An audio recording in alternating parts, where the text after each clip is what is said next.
dalam hadis Rasulullah Sallallahu Alaihi Wasallam ini ada satu keterangan hadis.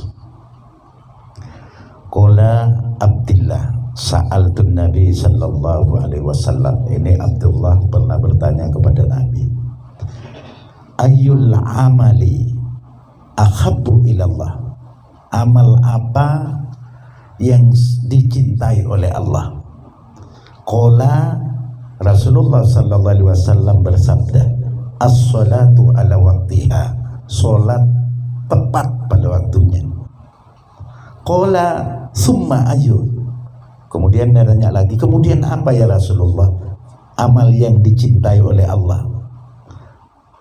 Qala Rasulullah bersabda, birrul walidaini, yakni berbuat baik, berbakti kepada kedua orang tua. Kemudian sahabat ini nanya lagi, qala summa ayu, qala Rasulullah bersabda, al jihadu fi sabilillah. Nah ini tentunya ada tiga hal. Artinya amal-amal yang dicintai oleh Allah bukan hanya tiga hal ini, banyak. Cuman ini adalah amal-amal keutamaan yang agar manusia, umat Muhammad menjadi satu renungan. Begitu pertanyaan pertama, amal apa yang dicintai oleh Allah?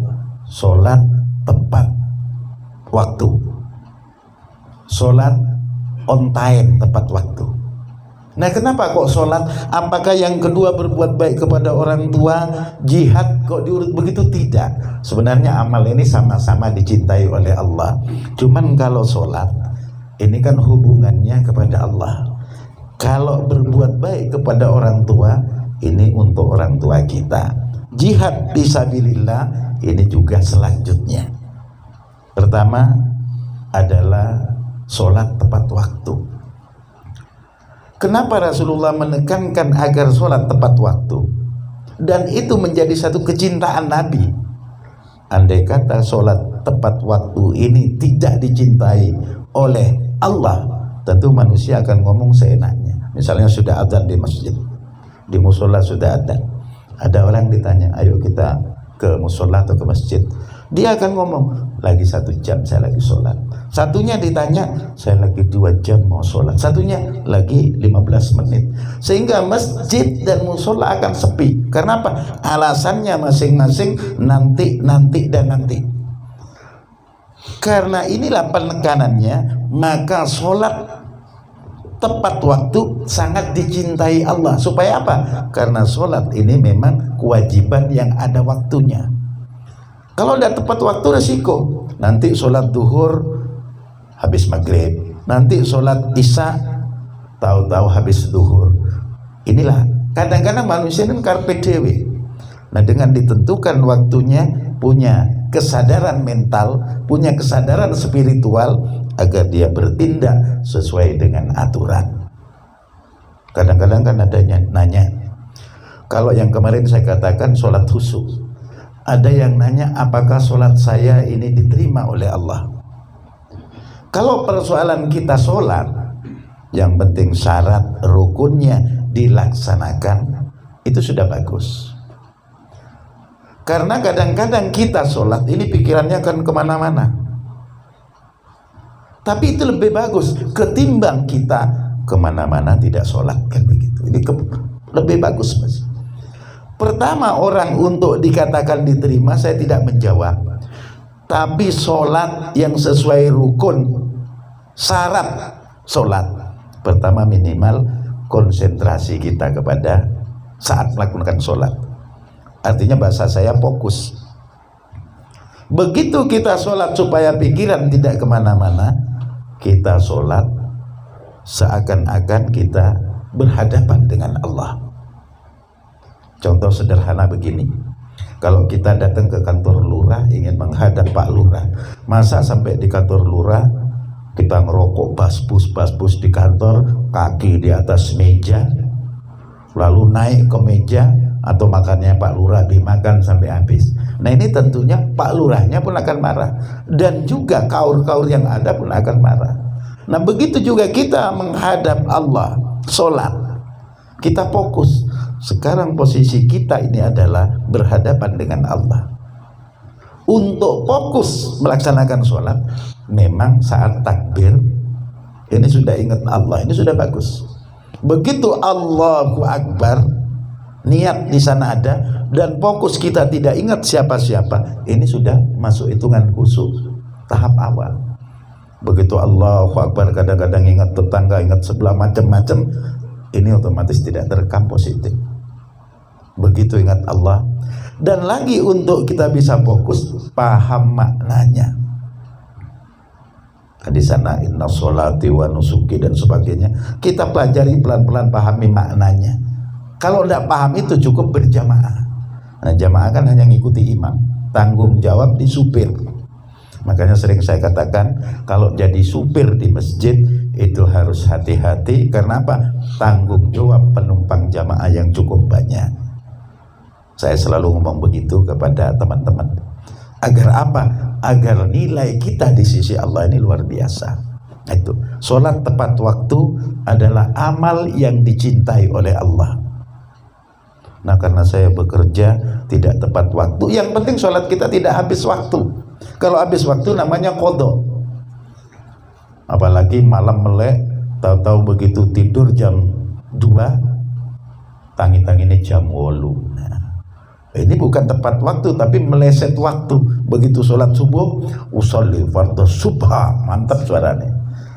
Takoni ambil anak, kok subha pak? Yo, iki bapak subuh tak campur duha, karena kebablas.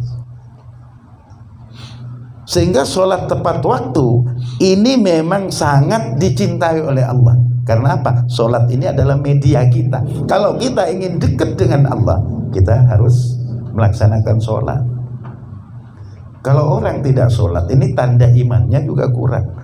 Makanya sampai kalau ada hadis-hadis yang keras bahwa bedanya orang kafir dengan orang mukmin di sholat. Makanya kalau ada orang Islam terus tidak sholat, ini disebut ingkar. Dalam bahasa agama juga disebut kafir. Makanya kan hati cuma di kalangan Nahdien tidak terlalu vulgar untuk ngomong kapar kafir, kopar kafir, itu tidak. Karena masih tetap diajak, ditarik ke jalan Allah. Pertama, sholat tepat waktu. Yang kedua, birrul walidain, berbuat baik ke orang tua. Anak tentunya sadar diri bahwa kita ini punya orang tua. Orang tua berupaya maksimal demi anaknya agar menjadi orang mulia, orang terdidik, orang punya akhlak. Ini peranan orang tua.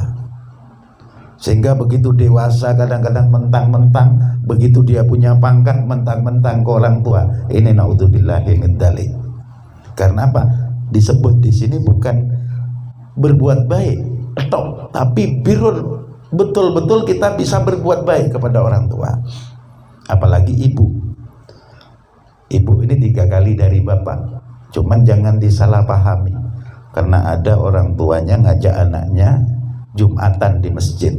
Kemudian khotibnya bilang bahwa ada orang nanya kepada Rasulullah, seorang anak ini harus berbakti kepada siapa ya Rasulullah? Ibunya, ibumu.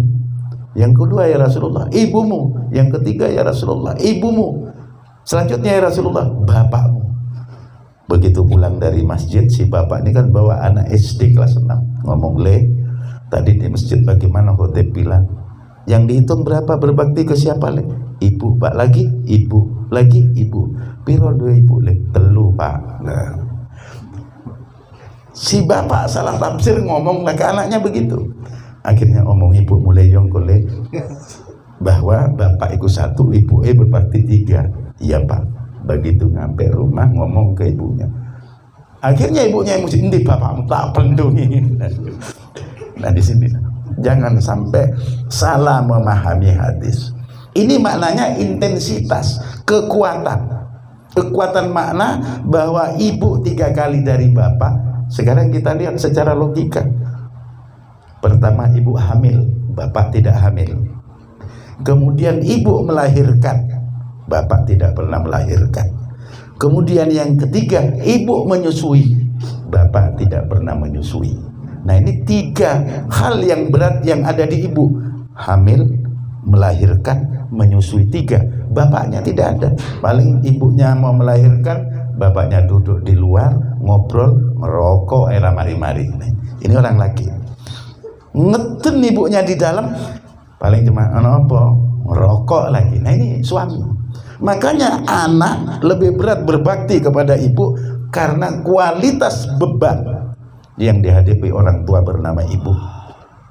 Makanya kalau ada orang durhaka kepada ibunya, itu paling sakit hati orang tua. Nah, sehingga di sini kita dianjurkan menjadi amal yang dicintai oleh Allah adalah birrul walidaini, berbakti kepada orang tua. Saya dulu pernah nanya ke kiai. Artinya bukan saya yang nanya, saya dengar saat saya ajabis atau suan ke kiai, saya dengar ada jamaah yang bertanya kepada kiai, Pak Kiai, saya ini susah, rezeki seret, ekonomi macet, pokoknya serba susah. Kiai dengan sederhana menjawab, tolong jangan lupa mendoakan orang tuamu sehabis sholat 5 waktu. Ini prinsip. Kalau ingin orang berkah rezekinya, apapun pekerjaannya, jangan lupa mendoakan orang tuanya setiap sholat 5 waktu. Karena saya mendengar, saya ikuti. Sampai sekarang saya laksanakan. Cukup kita, Allahumma gfirli wali walidayya warhamhuma kama rabbayani shaghira. Allahumma gfir lana wali walidayna warhamhuma kama rabbayana shighara. Bisa. Atau bahasa Indonesia, ya Allah, ampunilah dosa bapak dan ibu saya, ya Allah, sebagaimana mereka mengasihani saya waktu kecil. Itu tiap habis sholat. Kita jangan hanya minta, ya Allah, besarkan rezeki saya, ya Allah, kalau bisa mobil, ya Allah, kalau bisa. Jangan. Doakan orang tua, mohonkan ampun kepada Allah. Justru cerahnya kehidupan anak, terangnya kepribadian anak berkat orang tua. Apalagi sempat khususan biasa kepada Nabi, kepada Syaikhul Qadir Jailani, atau langsung kepada gurunya, atau kemudian khususan saya diakan kepada bapak dan ibu saya. Al-Fatihah. Bisa. Bahasa Arab ini cuma bahasa apa saja kalau untuk mendoakan orang tua ini boleh. Apalagi bahasa Nusa boleh aja, tidak ada masalah. Yang penting kita paham untuk mendoakan orang tua. Nah, kalau kita sudah tiap 5 waktu mendoakan orang tua, insya Allah terang caranya kita cari rezeki. Apalagi saat tadi zikir li abi wa ummi, saya kan bolak-balik nyampaikan. Begitu li abi, pejamkan mata. Li abi, bayangkan bapak kita. Li ummi, bayangkan ibu kita. Begitu aja. Yang tidak tahu orang tuanya karena yatim dari kecil misalnya, atau piatu, cukup ingat namanya aja, li abi wa ummi, siapa namanya, ingeti aja. Dan inilah yang menghantarkan jasmani kita untuk kehidupan yang lebih baik, sehingga susah-susah itu jarang. Kemudian kalau punya ilmu, jangan lupa sambungannya yang lain kepada guru-gurunya. Hidup ini kan cuma begitu. Kalau orang ini nyambung ke gurunya, nyambung ke orang tuanya, dan nyambung kepada Rasulullah, serta ibadah kepada Allah. Ini pertama kepada Allah bagus, kedua kepada Rasulullah bagus, ketiga kepada gurunya bagus, yang keempat bagus kepada orang tuanya. Nggak ada orang tidak sukses. Tapi karena kadang-kadang sholatnya rajin, mbok itu ketai, mbok itu cerewet, engko tak beleng. Nah ini bahaya. Banyak terjadi di masyarakat begitu. Kalau dengan bapaknya banyak yang tidak berani, karena sama-sama laki, menjajak gelut berat. Ini yang terjadi di masyarakat begitu. Kadang-kadang dia berbakti ke orang tuanya, sholat gurune dinyek-nyek. Allah ilmu apa Allah, banyak Allahnya. Ia juga nggak nyampe. Resep yang disampaikan para ulama kepada saya, kalau ingin orang itu hebat, keramat di dunia dan akhirat, dekat sama Allah, dekat sama Rasulullah, dekat sama guru, dan dekat dengan orang tua. Dalam artian banyak memohon ampun atas diri kita. Kita ini salah ke orang tua pasti, salah kepada guru jelas, juga keliru kepada Rasulullah itu juga pasti, dan juga banyak dosa kepada Allah. itu juga jelas. Nah disinilah makanya ada istighfar kepada Allah, kita sholat, baik sholat wajib, sholat sunat, kepada Rasulullah ngikuti sunnahnya, dan juga melaksanakan atau pembacaan sholawatnya diperbanyak. Kepada orang tua jelas ada sholat birrul walidain tiap malam Kamis, atau baca istighfar mohon ampun. Ada sholat untuk berbakti ke orang tua, itu ada, kita hadiahkan Fatihah orang tua. Kepada guru juga ada. Nah kalau ini sudah dilaksanakan, insya Allah hidup itu tidak sumpek, hidup akan ketemu jalan. Karena apa? Kita ini kenapa kok hidup tidak ketemu jalan? Ekonomi ada di Denpasar, begitu ke Denpasar kita nggak ketemu, karena hati gelap. Gelap lah. Mungkin kita banyak salah kepada Allah, mungkin kita salah ke Rasulullah, mungkin kita salah ke guru kita, dan mungkin kita salah pada orang tua kita. Tapi kalau ini jelas terang, cahaya. Ini pentingnya rohani kita diisi dengan kebaikan. Supaya apa? Supaya lebih terarah. Dengan terarah rezeki, baik itu berupa materi atau rezeki yang bersifat rohania, akan kita dapatkan. Itu yang penting. Karena persoalan sholat diterima atau tidak, itu urusan Allah. Kan ke sana. Kalau ada bakti-bakti kita yang lain yang nyambungkan, insya Allah amal ini akan bertambah.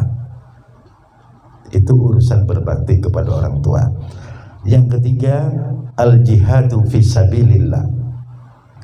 Jihad di jalan Allah, ini jangan salah tafsir. Begitu ada kalimat jihad di jalan Allah, lalu besok kita ini daftar ke Afghanistan ingin perang, itu keliru. Jihad kalau di dalam pemikiran itu namanya ijtihad. Ijtihad ini pemikiran untuk kebaikan, ini namanya jihad. Kemudian riyadhah, tirakat, mujahadah untuk mendekat kepada Allah, ini juga jihad. Dilatih nafsunya dikurangi, diajak zikir, ini juga mujahadah, itu maknanya jihad juga. Nah jihad, kalau kita mujahadah, ngurangi nafsu agar kita lebih terarah menuju Allah, ini jihad. Kita cari nafkah untuk anak istri, itu jihad. Agar anak mengarah kepada pendidikan dan sebagainya. Kita berjuang ke pesantren, itu juga jihad.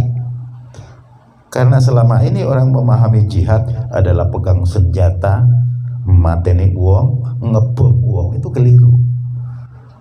Jihad yang sebenarnya adalah upaya maksimal untuk mengekang hawa nafsu kita. Kalau hawa nafsu dikekang, berarti orang itu akan jadi baik ke orang. Lihat orang miskin, kasihan, keluar duit kita untuk membantu, ini jihad. Ada orang susah ditolong, itu jihad. Ada orang sakit kita tengok, itu jihad. Sehingga pemahaman jihad yang keliru, ini moro-moro ngantongi bom, bomnya belum kena tujuan, sudah mati duluan, kepalanya ada di luar. Yuk gak iso mlebu swarga barang badannya nggak lengkap.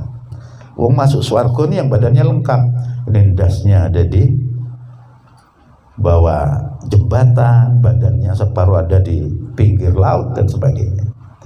Nah tentunya makna jihad bagi kita kaum Nahdien jangan sampai salah paham. Jihad adalah mengekang hawa nafsu. Kalau diurut dari kalimat 3 tadi, urutan amal yang dicintai oleh Allah, 1, sholat tepat waktu.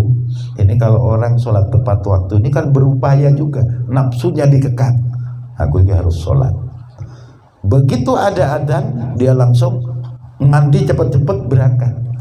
Jangan kadang-kadang kan ada di masyarakat juga, begitu ada adzan masjid, kuat dan ramai-ramai aku turu kak isu gara-gara enggak. Kita kan kadang-kadang kan ngomel ngawur. Sholat tepat waktu, pengekangan terhadap hawa nafsu.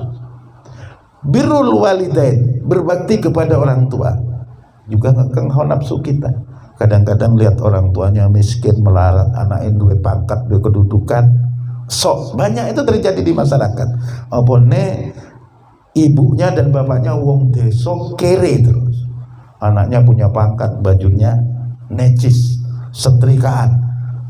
Ibunya bapaknya ke kota karena anaknya yang jadi pejabat di kota. Terus nggo gedang dipikul, nggo jagung. Anaknya merasa gengsi. Ibu jangan begini-beginilah. tolong anu. Nah ini gengsi begini nih sudah masuk bagian dari kurang enak kepada orang tua karena merasa posisi punya jabatan. Ini terjadi. Sebenarnya tidak perlu begitu kalau mau berbakti, berbuat baik kepada orang tua. Disinilah rasa gengsi sombong manusia itu pasti ada. Nah ini juga harus ngekang hawa nafsu, jihad apalagi, sehingga ada hubungannya.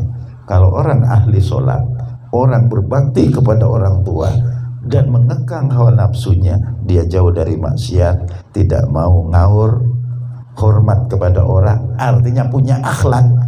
Ini otomatis menjadi orang mulia, mulia di dunia, mulia di akhirat.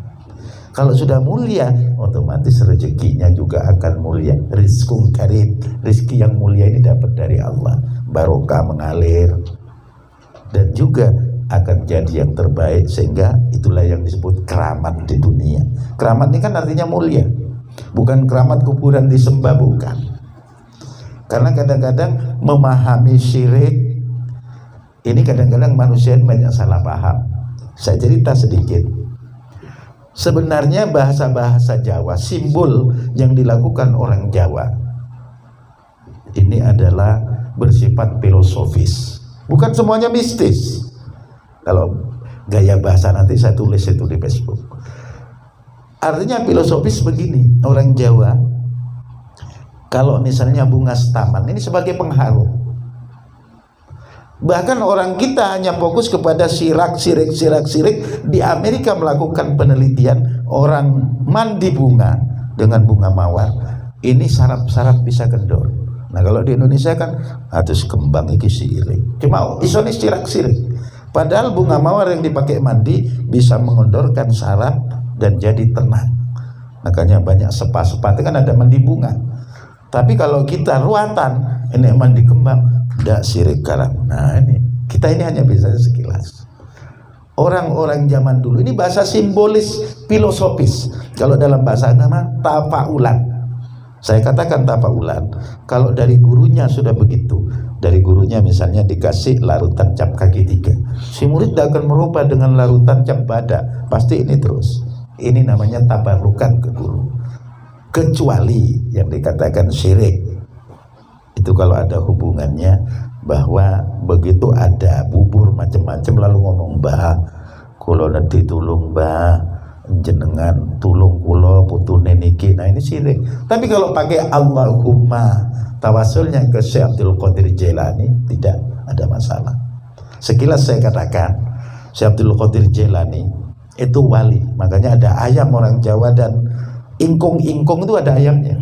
Syekh Abdul Qadir Jailani ini seorang wali top, makanya disebut. Ada seorang santrinya datang ke Syekh Abdul Qadir Jailani, wali murid maksudnya.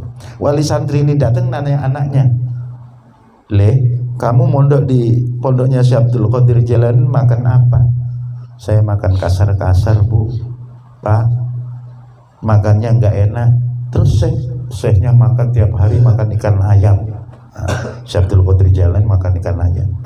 Nah begitu si anak ini lapor, akhirnya orang tuanya tersinggung. Makanya orang mondok ini kalau karepnya sendiri ya begitu. Akhirnya, "Ayo nak kalau gitu pulang, karena Pak Kiaimu makannya enak, kamu makan kasar." Pamit. Mau pamit, akhirnya ngelihat Syekh Abdul Qadir Jailani makan ikan ayam enak. Dia mau protes, Syekh Abdul Qadir Jailani karena seorang Bali membuktikan, "Bu, saya memang makan ikan ayam, tapi ikan ayam ini dikumpulkan tulangnya oleh Syekh Abdul Qadir Jailani." Lalu Syekh Abdul Qadir Jailani mohon kepada Allah, "Hai ayam, bangunlah." Nah, tulang ini hidup jadi ayam. Lalu nyebut, "La ilaha illallah Muhammadur Rasulullah Syekh Abdul Qadir Waliullah." Ayam. Dan tradisi ini di kalangan Nahdien, makanya orang selamatan pasti ada ingkung, orang ruat ini kalau bahasa agama asil Jailani namanya. Ruatan ini kan wayang, cuman istilah sumber sari aja, ruat santri. Aslinya kalau ruatan tuh wayang. Nah makanya ruatan santri adalah ruatan istighosa gitu. Nah begitu ayam jadi kukuruyuk nyebut Syekh Abdul Qadir Waliullah, ini tradisi ini berkembang, setiap orang Jawa, orang Madura, selamatan pasti ada ingkung sampai sekarang. Ini ada dasar, artinya tidak sembrono ngawur, tidak. Nah, ini tentunya hanya tambahan. Yang penting amal yang dicintai oleh Allah tadi, sholat tepat waktu, kemudian berbakti kepada kedua orang tua, dan yang ketiga jihad di jalan Allah dari segi macam-macam jihad. Mudah-mudahan yang sekedar ini bermanfaat. Al-afu minkum, wassalamualaikum warahmatullahi wabarakatuh.